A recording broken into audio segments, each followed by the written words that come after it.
आज हम अपने संगठन की तरफ से, भारतीय किसान यूनियन और ऑल इंडिया जाट महासभा की तरफ से अपनी संवेदना परिवार को प्रकट करने आए थे। ये जो कायराना हरकत टेररिस्ट ने की है, इसकी जितनी निंदा की जाए उतनी कम। निहत्थे लोगों पे इस तरह से फायरिंग करके मारना कोई बहादुरी का काम नहीं है। लड़ना है तो आओ लड़ो, अच्छी तरह से लड़ो। लड़ने के लिए कोई ना नहीं है, लेकिन ये लड़ाई नहीं है, ये तो कायरतापूर्ण कार्य जिस तरह का उन्होंने किया, निंदा भी हम इसकी करते हैं। इस परिवार के साथ है, आज दुख में सारा समाज इनके साथ है। और इस दुख की घड़ी में सरकार ने जो कदम उठाए हैं कैसे? सरकार ने अभी तो कुछ उठाया नहीं, उठाएगी तो सरकार को कहेंगे। पानी बंद करना, वीजा बंद मैंने वो चिट्ठी पढ़ी है, आप मान साहब से ले लेना वो चिट्ठी, और पढ़े लिखे लोग हो, उसमें कुछ नहीं है। फोकस पुलवामा पे नहीं है चिट्ठी का।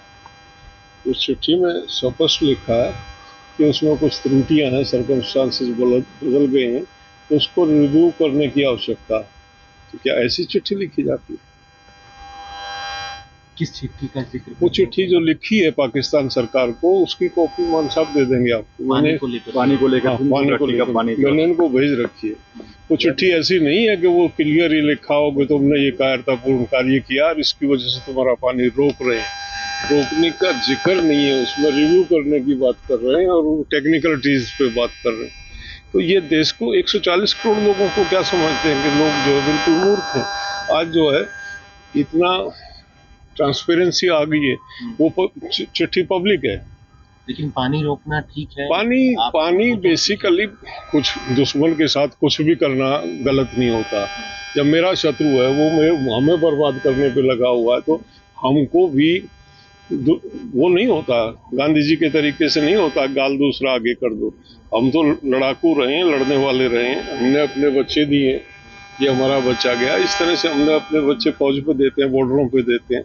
तो इसलिए नहीं देते हैं कि वहाँ पाकिस्तान वाला हम पे फायरिंग करे और हम वहाँ शांति के पुजारी बने रहे। हम तो ईंट का जवाब पत्थर से देने वाले आदमी, और जिस तरह भी किया जाए उस तरह से उनको एहसास कराया जाए कि हम जो है किसी भी हद तक जा सकते हैं अपनी शांति सुरक्षा को इंटैक्ट रखने के लिए। ये संदेश कुछ भी किया जा सकता है, युद्ध भी किया जा सकता है। ये क्या हो गया? इतने तो हमारे 65 और 71 की लड़ाई में नहीं मरे जितने हमारे इस टेररिज्म में मर रहे हैं। 10 दिन हो गया अभी तक कुछ किया नहीं। मतलब जब टेररिज्म में हमारी कैजुअलिटी आप गिन के देख लें और वार की कैजुअलिटी गिन के देख लें, जब कैजुअलिटी हमारी होनी है तो सबक सिखाई देना एक दफा। किस चीज का इंतजार कर रहे हैं? ये बस भाषणबाजी करते हैं और भाषणबाजी करके देश की सेंटिमेंट्स को यूज करने का काम करते हैं, ताकि वो एंजॉय कर रहे हैं। टेररिज्म लगातार एंटर कर रहा है, मतलब उसकी स्पीड में कोई कमी नहीं आई। वो दिन पर दिन हरकतें उनकी बढ़ती जा रही हैं, और हम कह रहे हैं ईंट का जाओ पत्थर से। वो पत्थर पता नहीं कौन सा है, कब ये फेंकेंगे उस पत्थर को, उसका इंतजार कर रहे हैं। ये देश वॉच करता हर चीज को। युद्ध होना चाहिए। आपको क्या लगता है? जो भी करना है उनको सबक सिखाना चाहिए, उनको सबक सिखाना चाहिए। कितने दिन आतंकवाद को सहोगे? ये 89 में शुरू हुआ था। 36 साल से हमारे सिविलियंस और हमारे फौजी अपना सेक्रीफाइस कर रहे हैं, और हम किस चीज का इंतजार कर रहे हैं? क्या उम्मीद कर रहे हैं कि वो सन्यासी हो जाएगा पाकिस्तान थोड़ा दिन में, संत हो जाएंगे? किस बात का इंतजार कर रहे हैं? वो जैसे हैं वैसे ही रहेंगे।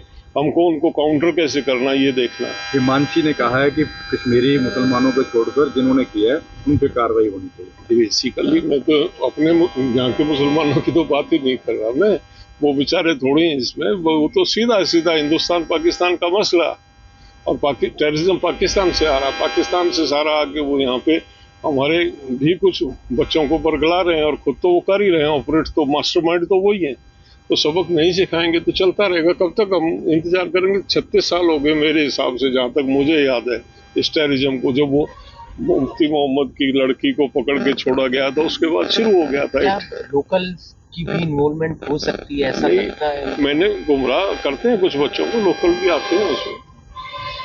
जन्नत तो दिखाते हैं आजकल। ये जो रिलीजियस है ना, जिसमें जन्नत दिखाई जाती है, धर्म के माध्यम से एक सीढ़ी बनाई जाती है, वहाँ भी हैं कुछ बेदिमाग के नौजवान हैं जिनको गुमराह करके इसके परे हरियाणा का पानी भी कम कर दिया है, जानकारी होगी मैं आज आपको? के इशू पे बात करें तो अच्छा है, इसके तो क्योंकि पॉलिटिकल बातें हैं, ये इस बात के लिए नहीं मैं आपसे हरियाणा सरकार ने 50 लाख रुपए दिए हुए हैं नटवार के परिवार को, एक नौकरी केंद्र को भी करना चाहिए। देखिए, वैसे तो बच्चा चला गया, पैसे से पूर्ति तो उस बच्चे की होनी नहीं है, फिर भी जो कुछ किया है सरकार ने अच्छा करना चाहिए। इस परिवार, ये परिवार हमारा परिवार है, इसका जिम्मेदारी लें, ये भी सेक्रीफाइस है।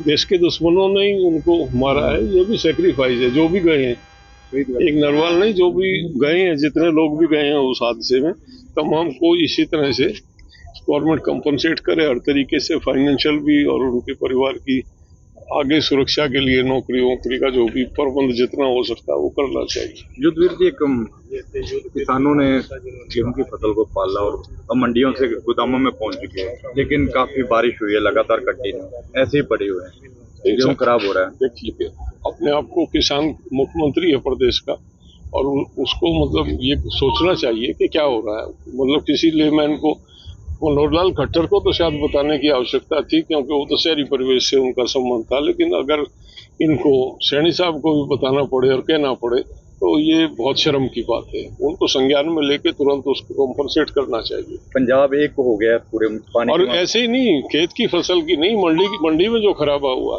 मंडी के बाद अब गोदामों में पहुंच चुका है। मंडी गोदामों में कहाँ पहुंचा, डेयरियां पड़ी हैं और बारिश हो रही है, डेयरी खराब हो रही है, क्वालिटी गिरी है, उसका लॉस हुआ है किसान का सीधा सीधा। सरकार उसको कंसिडर, तो वहां तक कंसिडर करे किसान को, खेत में कंसिडर करे, उसको मंडी के नुकसान को कंसिडर करे और तमाम उसमें करके उसको कंपनसेट करे।